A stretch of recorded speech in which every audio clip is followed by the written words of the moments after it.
গত 17 মার্চ সোমবার বিকেল 4টায় রাজধানীর বিজয়নগরস্থ হোটেল অর্নেটের ব্যাংকুয়েট হলে অর্থ ও বাণিজ্য বিষয়ক প্রকাশনা বিজনেস ডাইজেস্ট পত্রিকার উদ্যোগে পবিত্র মাহে রমজানের বরকতময় মুহূর্তকে আরও আন্তরিক ও সৌহার্দ্যপূর্ণ করতে আত্মশুদ্ধি অর্জনের সিয়াম সাধনা শীর্ষক আলোচনা সভা ও ইফতার মাহফিলের আয়োজন করা হয়।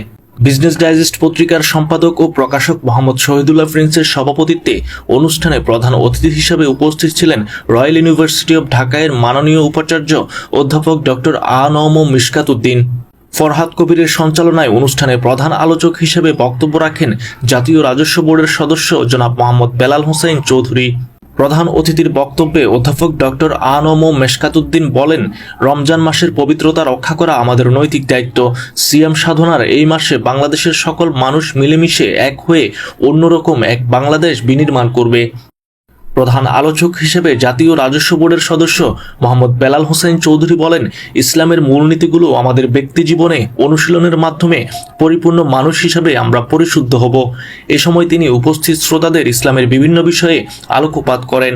এ সময় বিজনেস ডাইজেস্ট পত্রিকার সম্পাদক ও প্রকাশক মোহাম্মদ শহীদুল্লাহ প্রিন্স সভাপতির বক্তব্যে অনুষ্ঠানে আগত সকল অতিথিকে শ্রদ্ধা ও ভালোবাসা প্রকাশ করেন। বিজনেস ডাইজেস্ট পত্রিকার পক্ষ থেকে রমজান সহ বিভিন্ন সামাজিক কাজে সচেতনতামূলক সেমিনার ও আলোচনা সভা আয়োজনের প্রত্যয় ব্যক্ত করেন।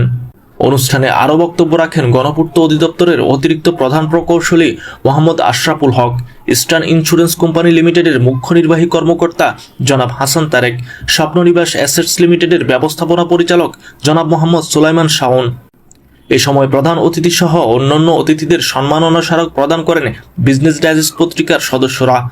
অনুষ্ঠানের সার্বিক সফলতার জন্য আগত সকল অতিথি এবং বিজনেস ডাইজেস্ট পত্রিকায় কর্মরত সদস্য সহ শুভানুদ্দায়ীদের ধন্যবাদ জ্ঞাপন করেন বিজনেস ডাইজেস্ট পত্রিকার নির্বাহী সম্পাদক শাহেদ আহমেদ।